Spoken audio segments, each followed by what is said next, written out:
今天给大家带来一部2024美国高能恐怖片《百猪游戏2》，还真没想到片中有丧尸啊！我认为这部片子在娱乐角度之上还存在一定的道德说教。话说一个被铁链锁在牢笼里的女巫，某日功力大增后，从墙角处召唤出一本古书，从书里拿出一些莫名其妙的东西，然后掰断了铁链，腾空而起。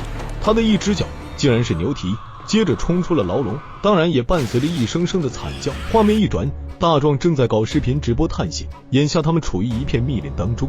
大壮在镜头前表示，这就是当年关押女巫的地方，自从他逃脱了以后，从此再也没有人见过他。随后大壮和黑发妹还有金发妹来到了一栋古宅子的面前，他们沉思了一会就走了进去。大壮开始现场讲解，这栋所谓的10强豪宅被孤独星球指南列为全球最为阴森恐怖的地方之一。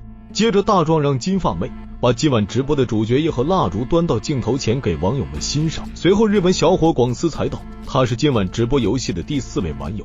这个院子里有座名叫安妮夫人的坟墓，广司离开之前还认真的看了一眼。随后一个鬼影出现在他们的身后，到了晚上他们点上了蜡烛。大壮表示今晚他们要讲100个恐怖故事，在座的4人依次讲恐怖故事，每讲完一个必须在镜子前吹灭一根蜡烛，据说有可能会出现灵异事件。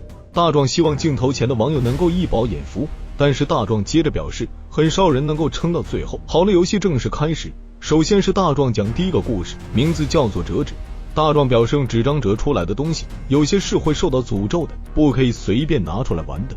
大乔就跟女儿小丽在玩折纸做出的玩具游戏，睡觉时间一到，大乔就让小丽去睡觉了，而他就独自玩着手机。随后就听见小丽的房间动静不断，看样子小丽不想好好睡觉，大乔就高声说了2句，这才安静下来。但是小美感觉到身边有什么东西，就站了起来，紧跟着屋子停电了，但是桌子上原本放着的那个纸玩具不见了，这让大乔异常的惊讶，他以为是小丽偷偷拿走的，就拿出手机照明，走到小丽的房间，但是小丽却不在房间里，这就奇怪了。他看见镜子里有个人影一闪而过，接着屋子全黑了，大乔被带走了。讲完了这个故事，大壮就拿着一根蜡烛走到隔壁房间的里，对着镜子吹灭了，但是他没有遇到任何的灵异事件。回来后，这次轮到黑发妹讲恐怖故事，他就把这栋老宅的故事讲了出来。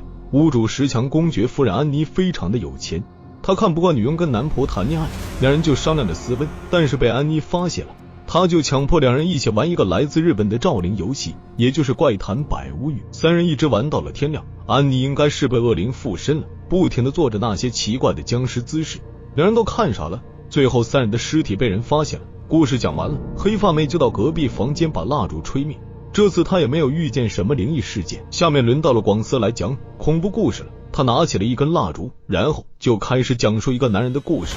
男人被锁在了房间里，里外都是锁，好像要防止屋外什么东西进入似的。透过光线可以猜到屋外到处都是人影。他用枪顶住了脑袋，手腕上已经开始5分钟计时。他告诉自己，只要还有1刻的清醒，坚决不要变成跟屋外的一样。这时他想起了之前和女儿艾琳是如何逃出丧尸的魔爪，而屋外的丧尸已经挤满了过道，把门和墙都搞得震动不已，连墙上的照片都被震动的掉了下来。艾琳在另一个房间询问父亲怎么样了，男人安慰女儿表示没有特别的情况出现，而艾琳也拿着一把枪对准了父亲，他手腕上的计时还剩下3分多钟。这时男人脑子里的回忆越发的清晰，之前他们父女俩一路上被丧尸粘着不放，两人翻山越岭，终于回到自家的单元楼道。男人把楼道的房门堵死，回忆到这，一只丧尸的手穿过了房门。艾琳吓坏了，拿枪站了起来，表示他要过来帮父亲。男人当然不让艾琳过来，表示很快就结束了。接着他又回忆起来，丧尸很快攻入了公寓，男人开启了1打多的模式。一只丧尸被男人打倒后，竟然爬向了艾琳。此刻男人的左手被铁管扎穿，动弹不得，于是就用手枪敲击着金属管，成功的吸引了丧尸的注意。他转身扑了过来，与此同时男人挣脱了铁管，开枪击毙了丧尸。因为丧尸还有一点惯性，所以就倒在男人的怀里。可是丧尸口吐黑水，却污染男人受伤的左手，这意味着男人有可能会在5分钟之内变成丧尸。如果过了5分钟还没有变的话，那就恭喜男人逃过这一劫。父女俩同时摁下计时按钮，然而丧尸还在不停地涌入。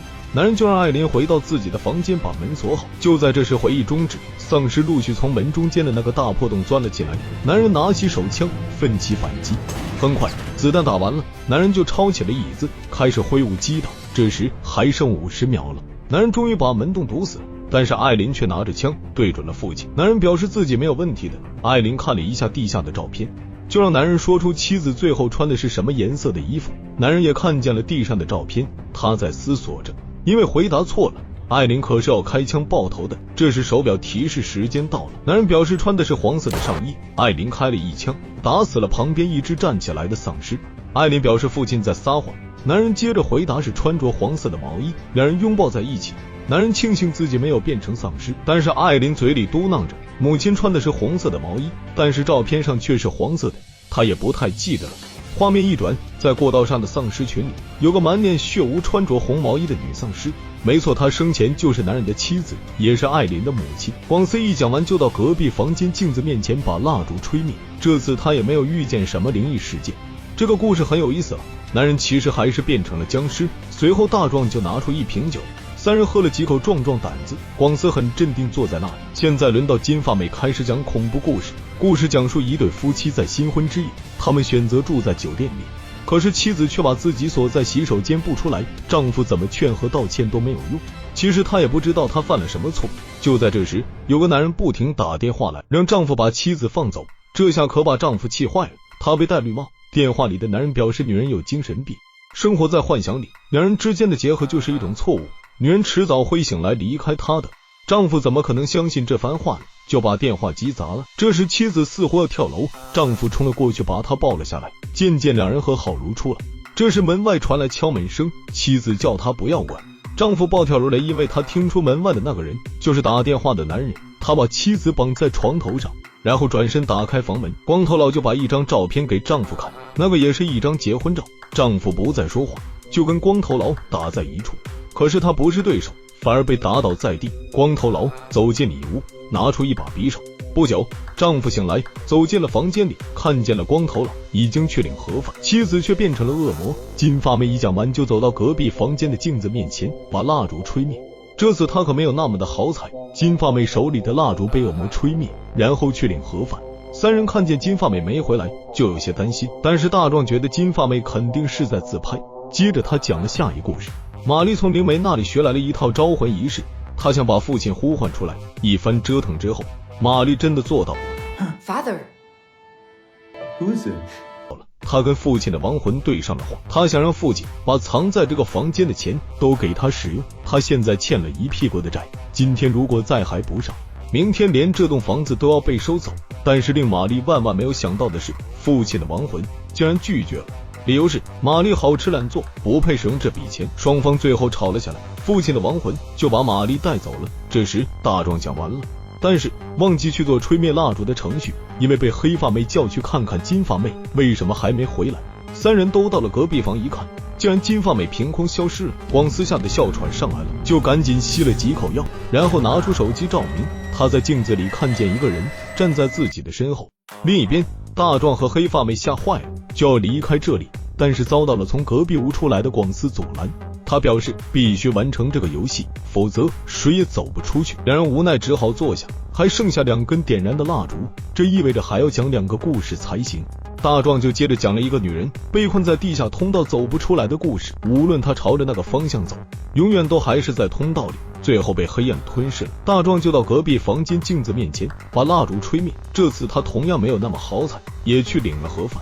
现在轮到了黑发妹讲最后一个故事，还没等他开讲就被恶魔吹灭蜡烛，随之人也被恶魔收走了。画面一转，2个老外正在讲日本的诡异故事，那个故事让男人惊讶不已。这时广司走了过来，表示兑现之前的承诺，已经给他们买了2张伦敦飞往东京的机票，同时还在东京订好酒店，只要人去了就行。这2人也是视频博主，打算到东京进行直播，探访怪谈百物语的发源地。影片到此基本结束了，看样子还要拍摄第3部，我看在有丧尸故事的份上，勉强打个3星半吧，满分是5星。